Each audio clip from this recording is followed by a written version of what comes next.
Hi, Jessica. Hi, how are you? I'm good. I love that you're just about to give me a little regimen of your own liver detox that you're gonna do. So let's like go backwards and work our way up back to that. Sure, You, let's do it. yeah, tell me, I know that your company is very family founded and family oriented. So tell me how BodyBio came to be.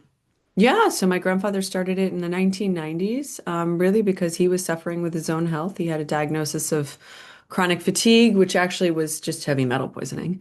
And it took him a long time to figure that out. And by connecting with the right people who then, went on to create the whole functional medicine space, he was able to biohack his own health and feel better and live healthily and well and happily. And that's really what created the impetus for BodyBio. BodyBio was first a blood testing company. So you used to be able to walk into LabCorp and get something very similar to Function Health. And it was $100 and it was really simple and it would tell you what vitamins you needed. And it developed into a detoxification protocol just based on the research that they were doing.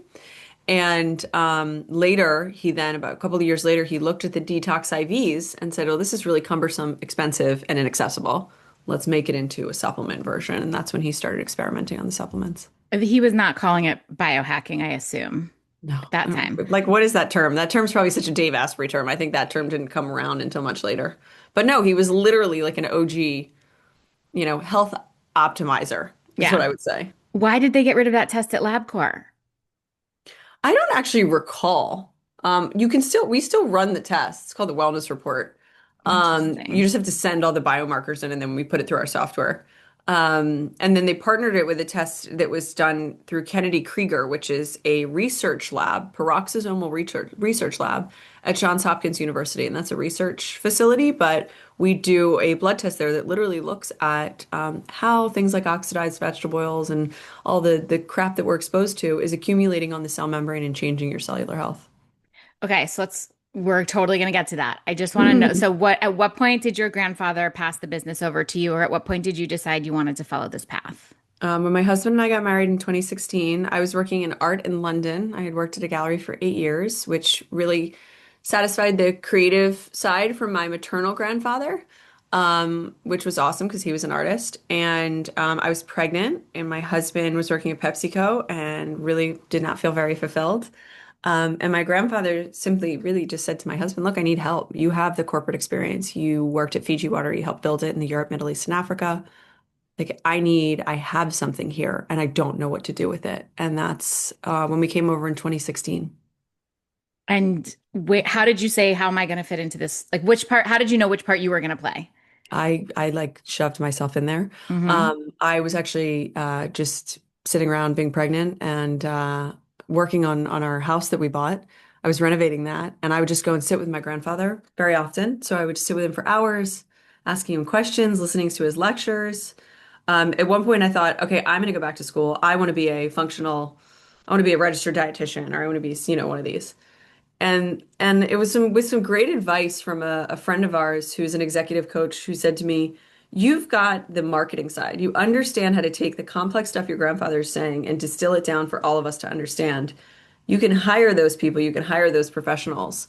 You should really focus on marketing." And I just kind of weaseled my way in there until my husband let me work there. I love it. And what was your first, what did you fight for first? You had your baby. Were you already doing all of these health protocols just under a different, perhaps supplement name, or you weren't right? It wasn't all body bio then. So you were Yeah, already it was actually all focusing. body bio. It Yeah. was. Oh yeah. When you Back took then we had over, like more. how you had more then? Mhm. Oh my God. So how did it go from starting this one product to all the amazing products you have In now? 2002, he came out with a ton of products. And around 2010, you could go to BodyBio's website and it was kind of like a vitamin shop. We sold products from all different companies, integrative therapeutics and pure encapsulations. I mean, it was really all over the place. When my husband came on, he said, "We're not going to sell third-party products. We're only going to sell BodyBio products." But we still had like 32 different products at that time. Now I think we're down to like 16. Okay, so you basically cut in half. So, Yeah. so what is at the core the ethos of each of your products? I think when my husband came in and was looking at it, he really wanted to focus the attention on what he called the core four, which were the products that most doctors were recommending. Because remember, until about 2018, almost 2019, we only sold to doctors. You had to have an MD or DO license to be able to order our products. And he really wanted to hone in on how do we focus on the core four. And if we're going to be opening it up to direct to consumer for everybody, we really have to embrace educating on what these four products do. So we focused it to PC, obviously, which is what we are known for. Sodium butyrate, which is the form of the postbiotic butyrate that's naturally made in the body. Balance oil, which is the right blend of essential fatty acids. And Elite, which is our electrolyte blend. Okay, and what is PC? Because I know that's your PC. hero. Yeah, PC is it is what makes up the wall that protects every single one of our cells. So for us women, it's 32 trillion cells in our body, they estimate.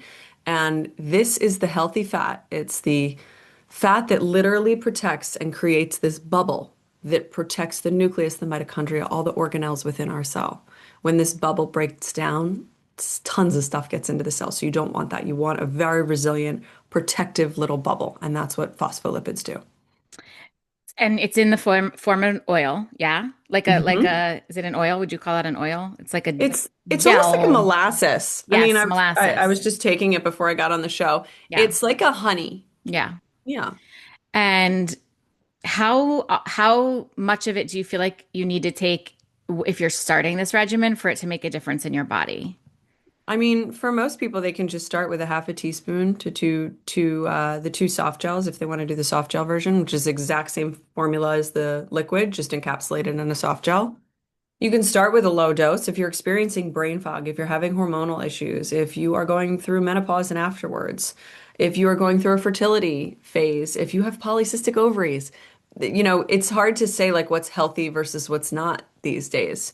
So I really I take a higher dose. I take about one tablespoon to 2 tablespoons a day, which is 12 to 24 soft gels. Oh my So God. that's why I take the liquid. Yeah. But I've also had a lot of health struggles. I've had a ton of GI issues, polycystic ovaries, not anymore, Lyme disease, mold toxicity, all that jazz. So I just really use it as a prophylactic because I know I feel better when I take it. How soon? Okay, let's go back to you. Let's go to your health journey. How did Yeah. you start recovering from this? Like I know mold. Let's start with the mold because I know mold toxicity is a big part of your story. And I Yeah. feel like so many of us probably have some form of mold toxicity and don't even know Yeah. it. So, how did you start to recover and what do you like to teach people about that part of the process, the I think recovery if part? you go back to the concept of like so many of us are exposed to mold, like why are some of us reacting? Why are some of us not? I think that more now than ever, our toxic burden is higher. And so more people are exposed because 50, 100 years ago, they were exposed to these same molds, right? We're building our buildings differently. It's kind of trapping in the air differently. The mold in our home was found because my son, my 6-month-old, kept getting croup. And my mom intuition was like, something's off. What is Hmm. going on? Why is this happening? I was talking to my husband one day. He was talking to a friend of ours who's a functional doctor. And he said, I'm seeing floaters in my eyes. I actually didn't have many symptoms, but I also could have been in like the brain fogged baby, post baby phase where I'm just Hmm. like feeling, crazy, lack of sleep, and it's Hmm. normal. Right. You assume it's Um, just part of that process. yeah, yeah, Yeah. I assumed it was probably that.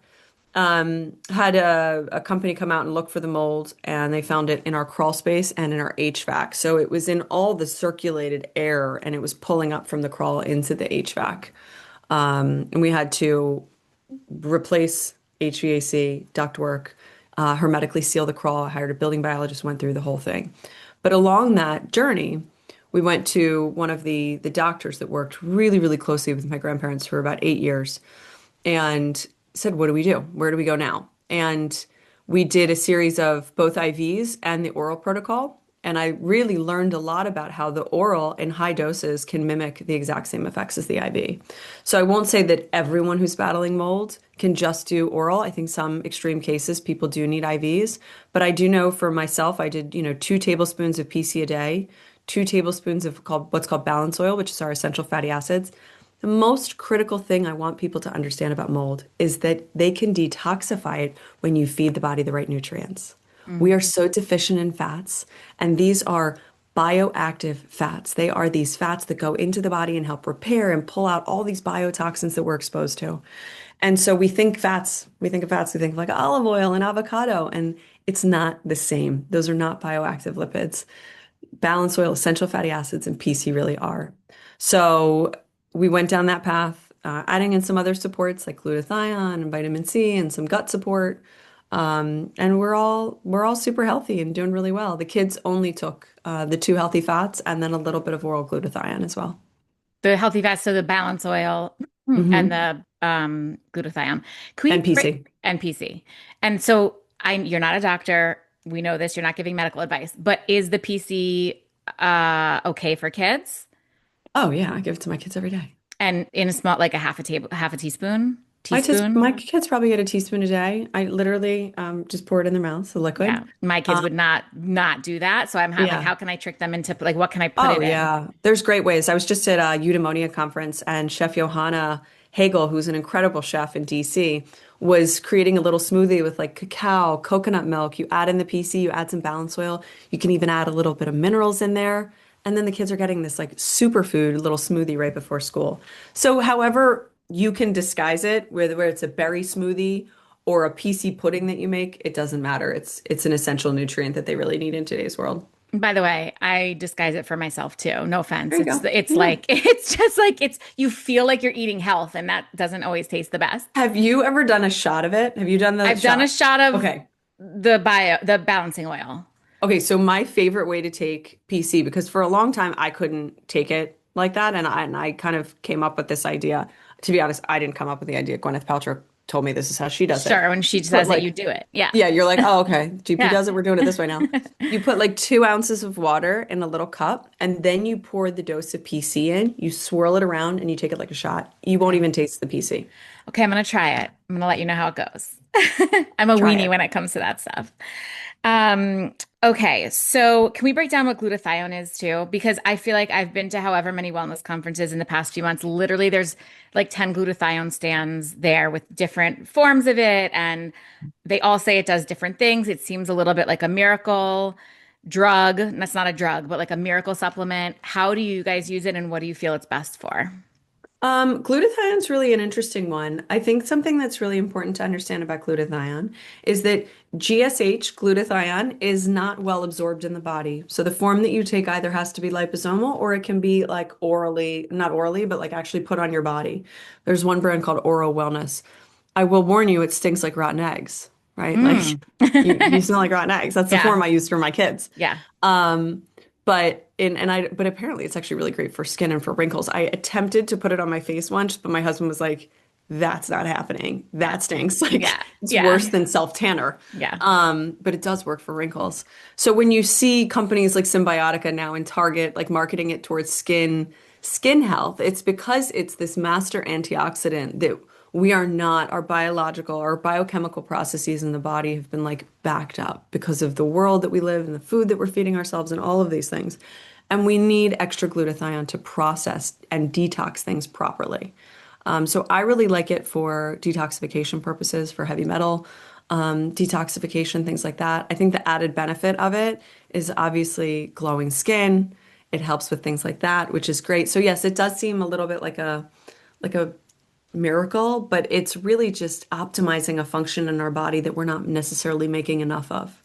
So in your format, how do you guys, is yours a pill format? It is a pill. Okay. I think glutathione has such a strong taste. Like true glutathione just smells awfully sulfur. So I'm Hmm. sure that you saw it at some of those that Yeah. we're exhibiting. So you have to add a lot of things to it, flavorings and additives and sweeteners and whatever, to it in order to make it taste good. So I just opted, let's just make a pill. And so we take phospholipids, we encapsulate the glutathione into the phospholipid. Because again, we're talking about healthy fats. Anything that's a liposome needs to be made from a phospholipid. What do we manufacture? Phospholipids. So that is like our area of expertise. So I just talk to our biochemists. How do we get some glutathione into some phosphatidylcholine, encapsulate it into a liposome, and get it into a capsule? And so that's what we did. Do you know the role of phospholipids in fertility? Is that something you Oh, guys, yeah.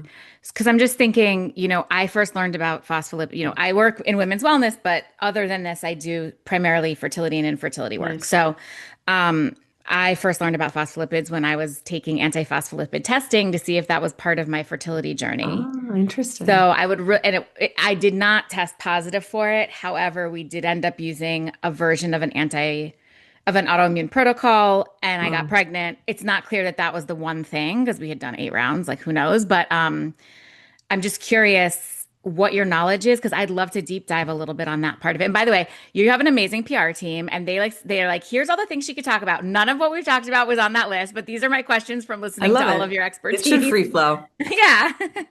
Yeah, they have me very busy. Yeah. Um, I think if you think about phospholipids and phosphatidylcholine, it's so far upstream of any of the symptoms that you are experiencing. I had a call recently with one of the leading mitochondrial researchers in the world, and he said, I'm so excited to be talking to you. We've been doing so much research on your PC, and I really feel that all diseases are diseases of the membrane. So, what is the membrane? The membrane is that wall that protects our cells. When we are not getting enough of these fats and these phospholipids to feed our membrane and keep it protected, that is where all the actions of the cell are performed.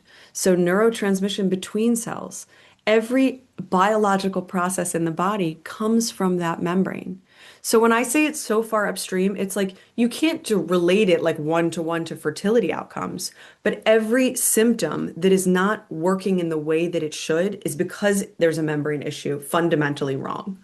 And so that's why we think it's so critically foundational to any protocol, chronic illness, autoimmune, like anything, fertility issues. So when I had PCOS, and this is in my 20s, I wasn't really thinking about my health so much and or my diet for that matter. And I walked out of the appointment with this doctor saying, you're going to have diabetes in 4 years, and here's metformin to get pregnant, metformin and Clomid to get pregnant.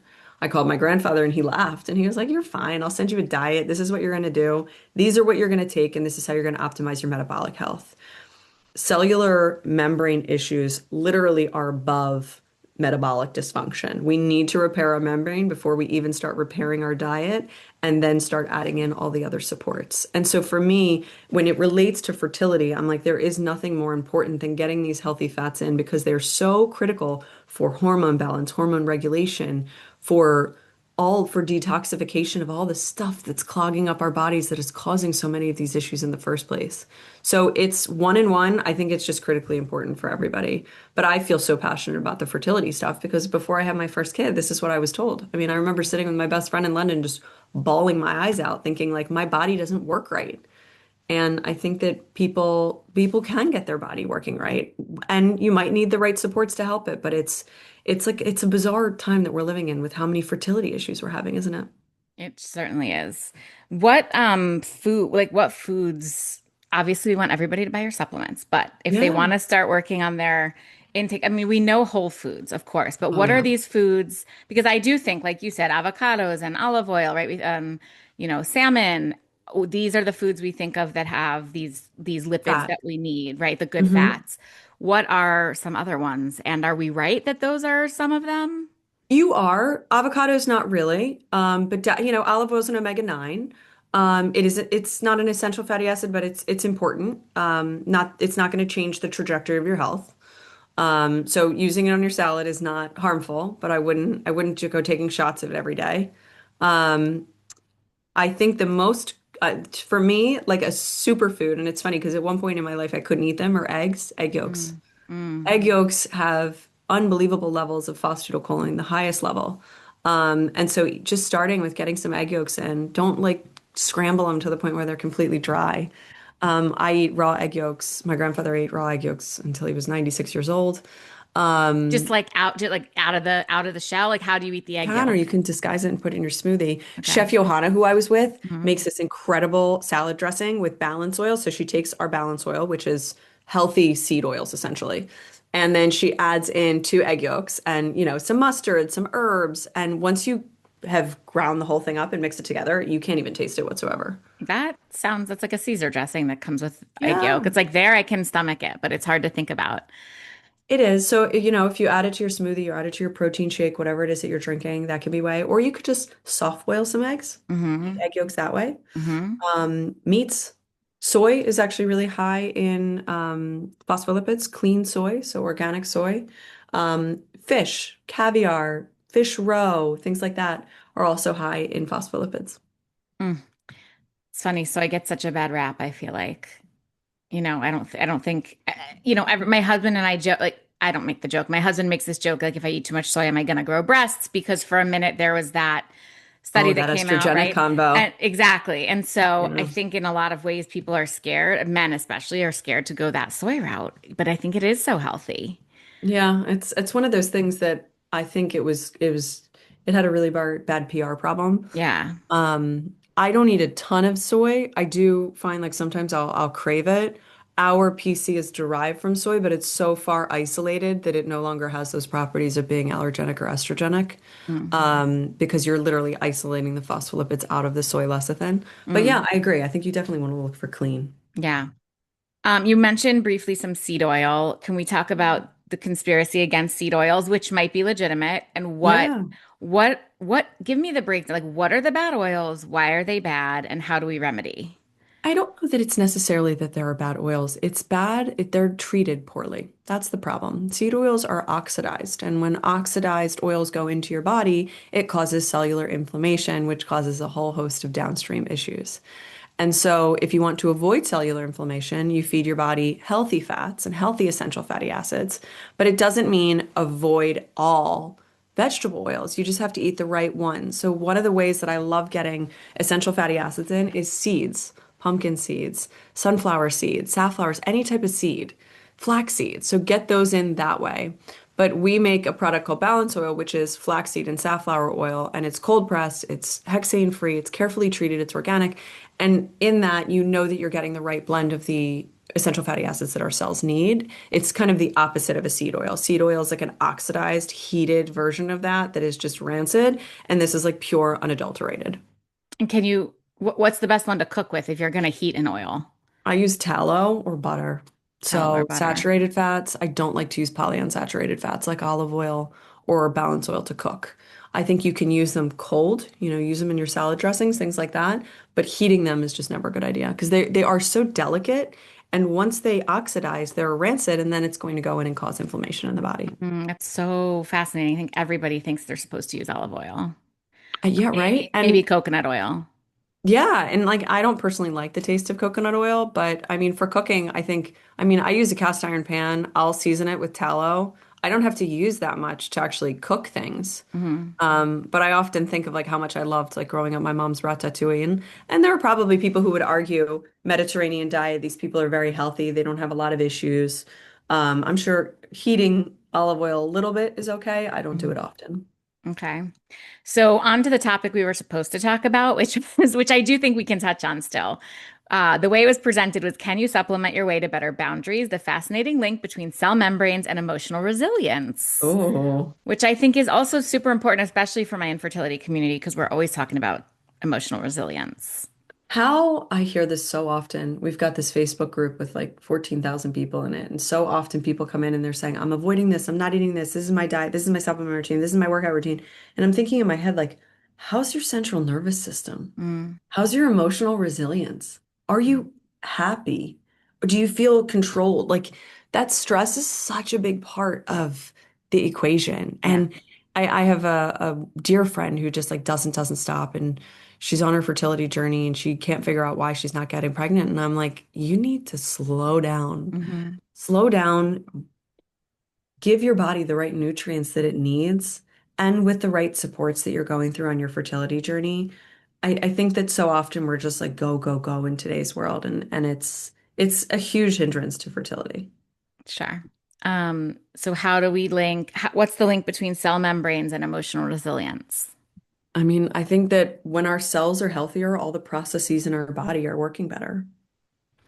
Um, So I think it's just a critical piece to the puzzle.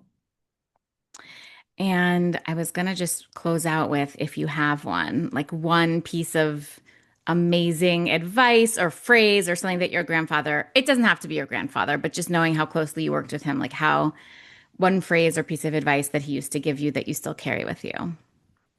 I'll give it from my dad. My dad gave me a piece of advice before he passed away, and he said, just stay the course. And I think so often with like trending things and things we hear about, we often like hop off and try different things. And I think when you just stay on one path and really kind of give your energy to that, things can work out. And I think they really have for us. I think it has with my health. I think it has with Body Bio and our success that we're seeing. I see it both with my kids and my parenting style and my relationships, my relationship with my husband. So I always love that. Just stay the course. I love it. Jessica, thank you so much for being here. We will link out to all your stuff. And I'm going to go take a swig of some balance oil because you've There you inspired me. go. Thank you so much. Thank you.